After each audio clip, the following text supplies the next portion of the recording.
Hello. This presentation was originally given at the Internet Research 10 conference in Milwaukee, Wisconsin.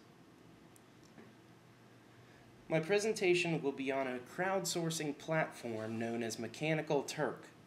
I will be describing the nature of crowdsourcing as a novel economic system of labor relationships that has come about through the use of Internet technologies.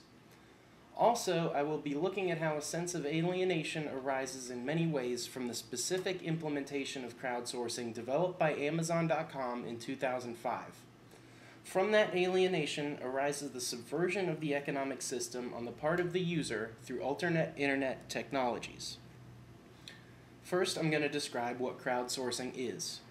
It's a combination of two different economic models that arise from global communication. Outsourcing is simply the contracting of an outside body for labor purposes.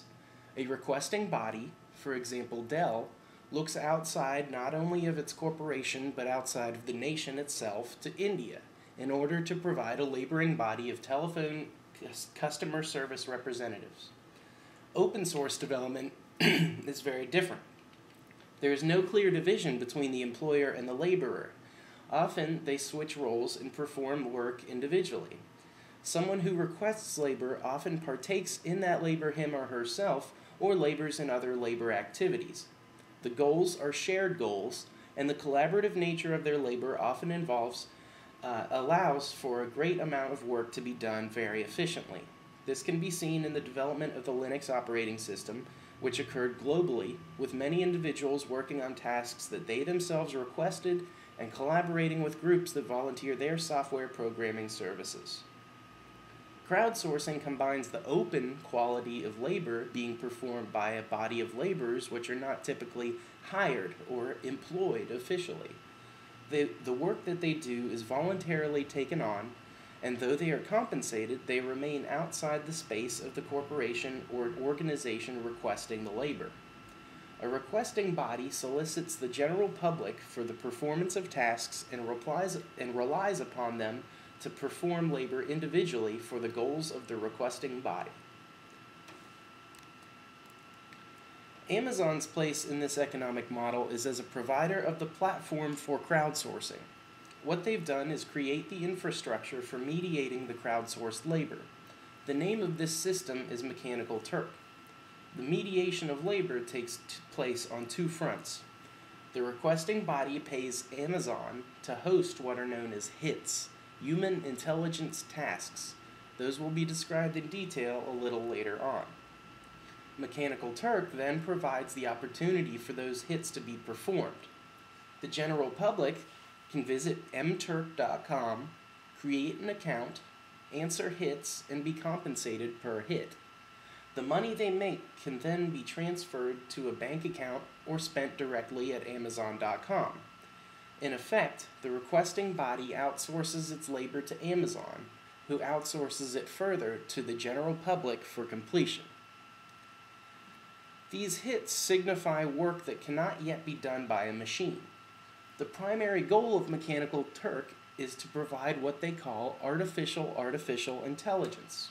In a sense, they are providing to the requesting body answers to questions that cannot be answered programmatically or by a computer. So some of these things involve transcribing human speech, identifying the key words in a paragraph, telling whether or not a McDonald's location is identifiable in a series of photographs, etc. In this relationship, the users of Mechanical Turk are selling their capacity for human intelligence to Amazon.com, who exchanges it to the requesting body in exchange for their fees. If what is being held up as the primary characteristic of Mechanical Turk, which makes it financially significant to a requesting body, is that capacity of human intelligence in the answering of questions, then the automation of the user's labor activity removes human intelligence from this exchange. Within 1 month of Mechanical Turk being an active platform, users had created automation scripts through the use of a Firefox extension known as GreaseMonkey. In effect, it acts on the existing architecture of a given website, in this case mturk.com, to change the processes of viewing and interacting with the page. The scripts were developed to perform specific hits without direct intervention on the part of the user. The questions were answered by a series of algorithms. If asked X, answer Y, etc. The reason this could work, however, is because the approval of hits was found to be also determined programmatically by the requesting body. Users answering a series of questions on whether or not a certain business appeared in the frame of a series of photographs realized that when they selected the image that actually did include what appeared to be a business location, their hits were often rejected, meaning that the requesting body had received the data that the laborer provided, yet deemed it inappropriate as an intelligent and therefore human answer. If the requesting body rejects a hit, then the user receives no compensation for the completion of that particular hit.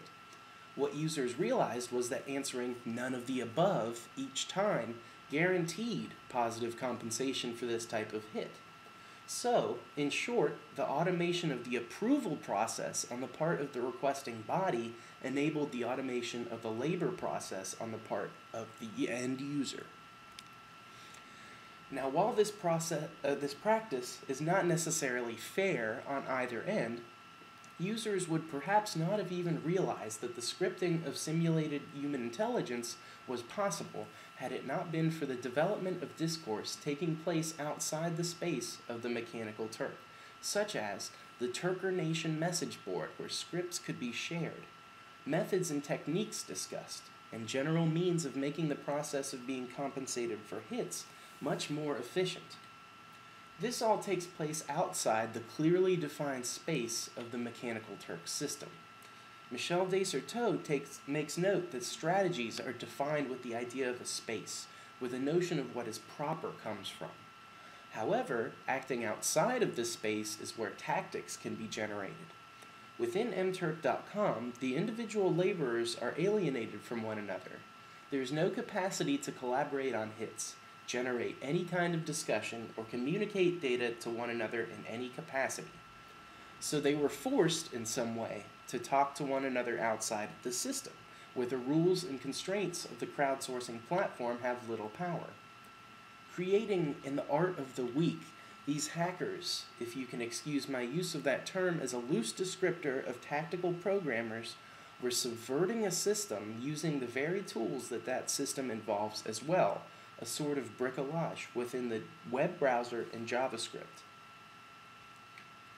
To conclude, I'd like to talk a little about the name Mechanical Turk. It comes from a hoax in which users were faced with a game of chess played on top of a box by a dummy human figure. They were told that a machine would be playing against them. This chess-playing automaton traveled across Europe and America with its maker, Wolfgang von Kempelen, for 84 years before being destroyed by fire in Philadelphia. Some famous players include, by the way, Ben Franklin and Napoleon.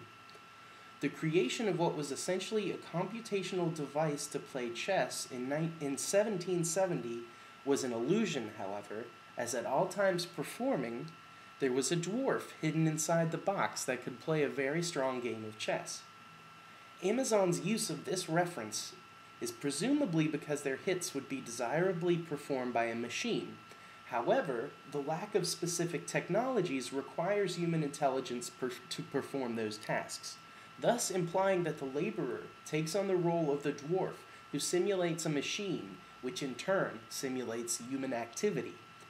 In the case of the original Turk, it was chess. Currently, that human activity is labor. And the simulation emphasized here is not the role of the user as hidden dwarf, but the user replacing machine intelligence with simulated human intelligence. In many cases, human intelligence that did not in fact exist due to the implementation of the Grease Monkey scripts.